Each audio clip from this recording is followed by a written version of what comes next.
Graça e paz, pessoal, mais um vídeo aqui no canal. Espero que o Espírito Santo cada dia mais te ajude a passar pelas batalhas que você não conta para ninguém. Que o anjo que está do seu lado te proteja, te guarde, te abençoe cada dia mais, em nome de Jesus. E hoje eu vim falar sobre o nosso primeiro amor, que é Jesus. E muitas vezes a gente fica preocupado com as coisas do mundo e a gente esquece que o nosso primeiro amor é Jesus. Eu não sei se você já sabe que o seu primeiro amor é Jesus. Já sabe o que ele fez naquela cruz há 2000 anos atrás por amor a ti. Mas hoje eu quero te relembrar que Deus, ele vê todas as coisas. Em Jó 5,18 vai falar que ele é o Deus que fere, mas também é o Deus que cura. Independente do que você esteja passando agora, Ele é o Deus que vai curar suas feridas. Ele é o Deus que vai te ajudar, que vai te levantar. E quanto mais você fica próximo dele, mais você pede para o Espírito Santo te ajudar com as suas lutas do dia a dia, mais ele se mostra presente, mais ele faz acontecer. E hoje eu quero te relembrar, eu quero te falar que Deus te ama, que Deus ele está à espera de você. Ele quer te revelar cada dia mais. Em Jeremias 33 ele fala: buscar-me-eis e te revelareis coisas grandiosas e inacessíveis que não sabes. Quanto mais você procura Jesus, quanto mais você se entrega a Deus, mais ele se mostra, mais ele mostra coisas grandiosas, mais o sobrenatural acontece na sua vida, mas é somente com ele. Quantas vezes a gente fica preso na igreja pelo que a gente tem ou não que fazer e a gente esquece do primeiro amor. Muitas vezes a gente está lá na igreja, a gente está indo, mas a gente dentro da igreja a gente se sente longe. E é isso que eu quero te falar. Eu quero te relembrar do primeiro amor. E eu quero que você entre nesse amor, que você cada dia mais que você possa conhecer Jesus e possa abrir o seu coração para Ele. Que nem Apocalipse 3,20 fala: eis que estou à porta e bato. Aquele que me permitir entrar, eu cearei com ele e ele ceará comigo. Então é isso que Jesus ele quer todos os dias, que a gente abra a porta do nosso coração para que ele possa fazer acontecer em nós, para nós e através de nós. Quando a gente permite ser um porta-voz de Deus aqui na terra, quando a gente permite ser um abraço para o nosso irmão, ou quando a gente permite conversar com alguém para falar dos nossos problemas, porque muitas vezes a gente pensa que somente a gente tem que lutar as nossas batalhas, que a gente tem que vencer sozinho, mas a gente também pode buscar a ajuda do próximo. Na Bíblia vai falar: é melhor dois do que um. Muitas vezes a gente fica preocupado querendo resolver as coisas sozinho, mas se você tem alguma pessoa que você ama, você vai lá e conversa com ela. E ontem, antes de eu começar a palavra, no culto jovem eu fui e no final da mensagem Deus começou a falar assim comigo, porque eu sou uma pessoa que normalmente não conversa muito, eu não tenho muitos amigos, eu tenho o pessoal da igreja, mas fora da igreja eu não converso com as pessoas. E Jesus ele falou assim, eu estava relembrando das minhas velhas amizades, ele falando: filho, eu tirei as amizades que você tinha porque não eram amizades, eles não te colocavam em lugares certos, eles não te valorizavam, eles não te levavam para o meu caminho. Eu te tirei aquele relacionamento por conta disso, porque esse relacionamento não daria certo, ele não te traria para a minha presença. E é isso que a gente tem que entender, que cada dia a gente vai deixar coisas para trás para a gente viver o novo. E a gente vivendo o novo de Deus, a gente tem que abandonar o nosso velho homem para trás. E aqui em Apocalipse, se você for parar para pensar, as pessoas ficam pensando que o Apocalipse vai vir, que o Apocalipse é só coisas ruins, mas no Apocalipse ele fala, se você for parar para analisar, tem vários exemplos de explicações do Apocalipse, mas a que eu estudei, que foi a mais interessante, que eu estudei baseado em todas, consta que a maioria das coisas já aconteceram ali por volta do primeiro século depois de Cristo. E as cartas aqui às igrejas que eram daquela época é uma coisa que acontece sempre. O Apocalipse ele basicamente acontece de eras em eras. E a gente fica, quando a gente olha esse livro, a gente lê ele completo e a gente tem a revelação certa, a gente entende várias coisas que acontecem em nós ou na igreja ou pelo mundo sempre. E aqui na carta de Éfeso, em Apocalipse 2:3 vai falar assim: você tem perseverado e suportado os sofrimentos por causa do meu nome e não tem desfalecido. Contra você, porém, tenho isso: você abandonou o seu primeiro amor. Lembre-se de onde caiu, arrependa-se e pratique as obras que praticava no princípio. Quantas vezes a gente fica sem vontade de fazer as primeiras obras, ou quantas vezes a gente fica envergonhado, a gente fica com medo, fica com preguiça, fica com tristeza, ou a gente não quer ir fazer a obra. Quantas vezes a gente ainda não entende o verdadeiro amor de Jesus e por isso que a gente não entrega o amor de Jesus para o próximo. Ou quantas vezes a gente fica longe do amor e longe da presença de Deus, a gente coloca coisas do mundo no lugar da presença do Senhor, em vez de estar na presença do Senhor, que Ele é o nosso primeiro amor, Ele é quem nos amou primeiro.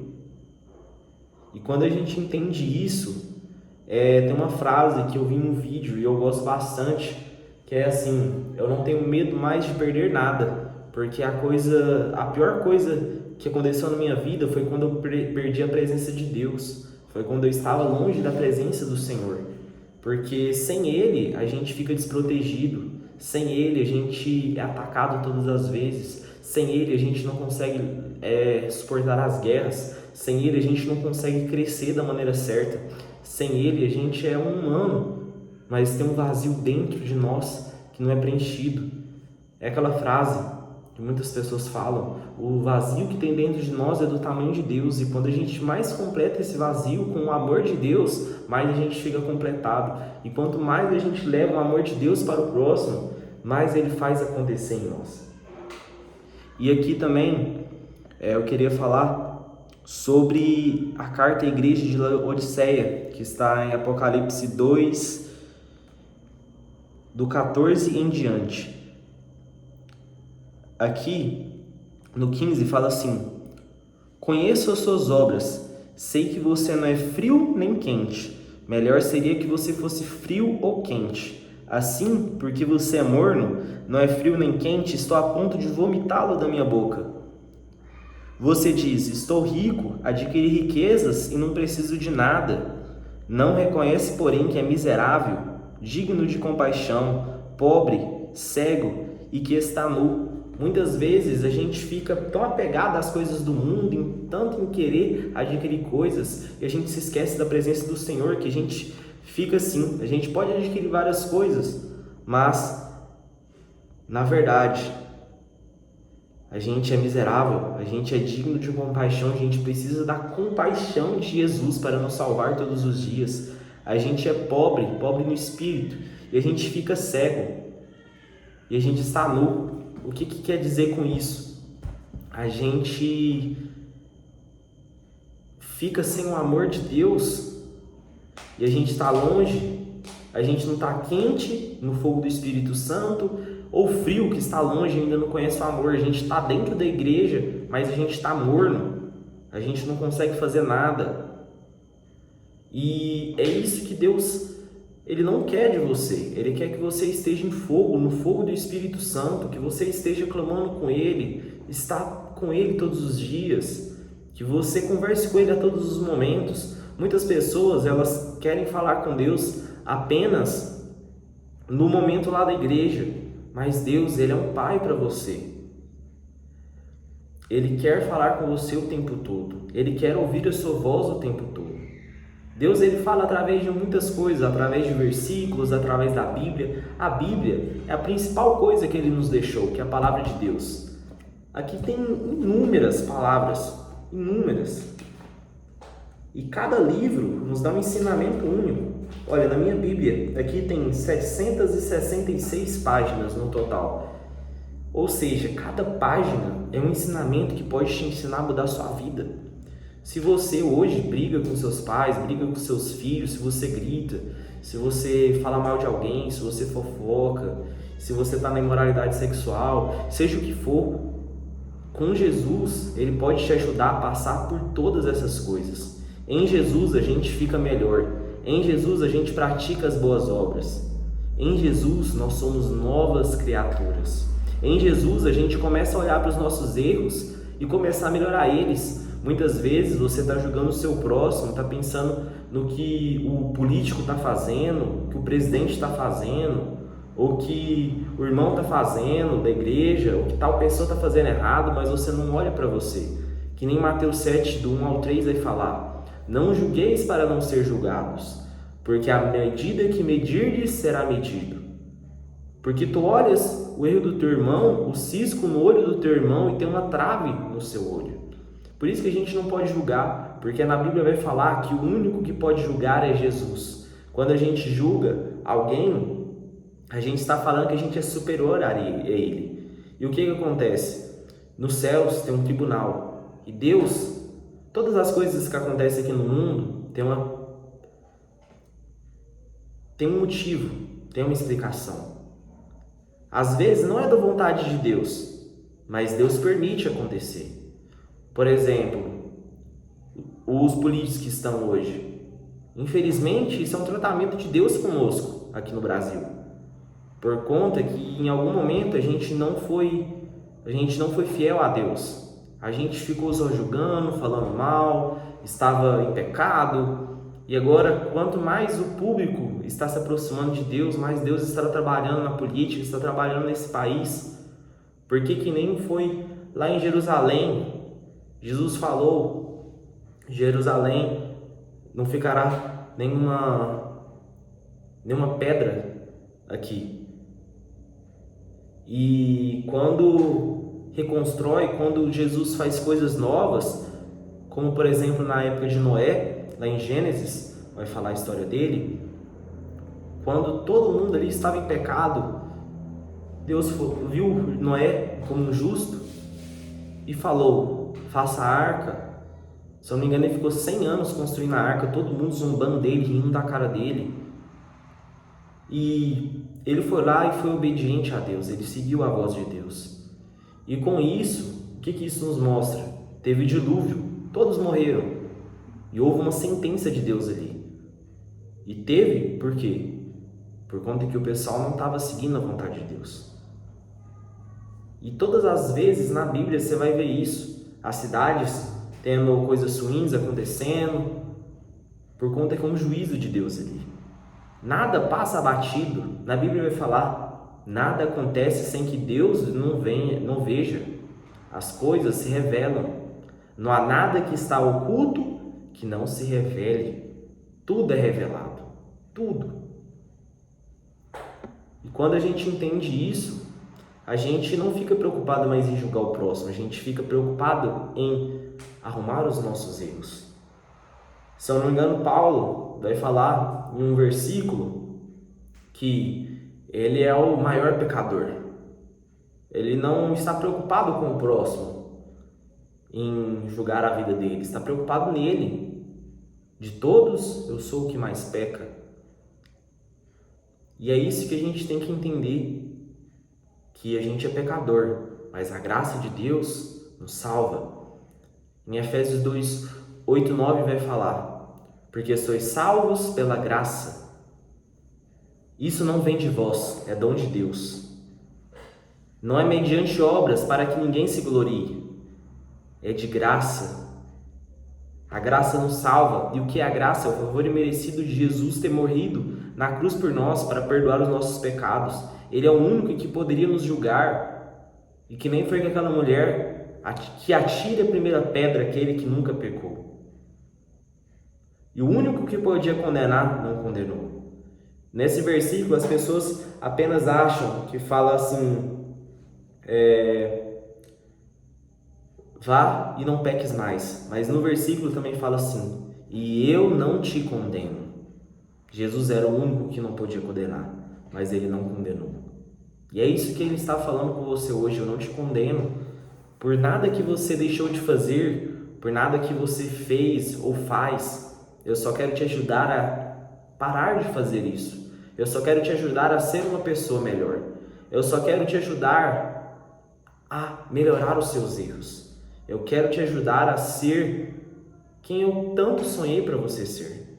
Então reflita hoje, fala assim: Jesus, eu estou errando nessas áreas, me ajude. Jesus, me ajude a orar mais. Jesus, me ajude a ler a Bíblia mais. Jesus, se revela para mim. Jesus, como foi com Moisés, como foi nos tempos antigos, como foi com o seu discípulo João, o que ele mais amava, como foi como Pedro andou sobre as águas. Eu quero ter a fé de Pedro por ter andado nas águas, mas eu não quero cair no mar, eu quero continuar caminhando e olhando para ti, Jesus. Pedro só caiu nas águas porque ele olhou as circunstâncias, ele olhou o que os ventos estavam fazendo, mas ele andou. E se ele tivesse continuado olhando para Jesus, não tinha acontecido nada de ruim, ele não teria caído. Mas do mesmo jeito, quando ele caiu, Jesus foi lá e ergueu a mão e segurou e o puxou. Se ele não tivesse ido atrás de ir nas águas, ele não teria visto que era Jesus. Antes ele pensava que era um fantasma. Que é isso que a gente sente quando a gente não conhece a verdadeira essência de Jesus, que ele perdoou e ele nos amou. E de graça ele nos deu a graça, que na tradução, se eu não me engano, do hebraico ou do grego, vai falar que é favor imerecido. O que é a graça? É o favor de Jesus ter morrido na cruz para perdoar os nossos pecados. Ele é o caminho, a verdade e a vida. Ninguém vai ao Pai senão por Ele. Não tem outro caminho para ir para Deus. Ele é o único caminho. Ele é a única verdade. Ele é a única vida que pode nos dar. E é nele, por Ele e para Ele que as nossas vidas são transformadas. E é assim que a gente se sente completo. É assim que a gente é transformado. Mas é na presença dEle. E para encerrar o vídeo, eu quero te agradecer por ter ficado até aqui. Faz um tempo que eu não gravava vídeo, mas graças a Deus agora estou voltando. E compartilhe, curta, espalhe o Evangelho. Em vez de julgar, abrace uma pessoa. Ame e faça a sua parte. Esteja na presença do Senhor. Que nem eu comecei falando de Apocalipse 3:20. Eis que estou à porta e bato. E Ele está hoje à porta do seu coração. Esteja com Ele, se abra para Ele, e o mais Ele fará. Pai, eu te peço que os teus anjos, ó Pai, ministrem agora, Pai, na vida desse teu filho ou filha, Pai. Que o Senhor venha renovar as forças dele, Pai, dessa pessoa. Que o Senhor venha fazer um renovo na vida deles. Que o Senhor, ó Pai, venha transformar a família deles, Pai. Que o Senhor venha trazer novas experiências com o Senhor. Que o Senhor venha fazer o seu sobrenatural. Que os seus dons espirituais, Pai, sejam manifestados na vida desse teu filho e filha, Pai. Eu te peço que a tua vontade seja realizada na vida deles, Pai. Que nem Romanos 12:2 falou. Que o Senhor venha fazer isso, Pai. Que a gente não fique focado no sistema desse mundo, mas que a gente tenha a renovação das nossas mentes todos os dias. E assim a gente conhece a tua agradável, boa e perfeita vontade. Pai, eu te agradeço por até essa pessoa ter chegado até aqui. Que o Senhor abençoe ela, Pai. Que o Senhor venha traçar novos destinos. Que o Senhor venha traçar novas ideias. Que o Senhor venha traçar novas alegrias. Em nome de Jesus, eu profetizo novos tempos na sua vida. Eu profetizo o melhor de Deus sendo realizado e cumprido na sua vida. Em nome de Jesus. Amém. Muito obrigado, galera. Até o próximo vídeo. Compartilha, comenta, se inscreva se não é inscrito e leve o Evangelho ao próximo. Até mais. Jesus te ama.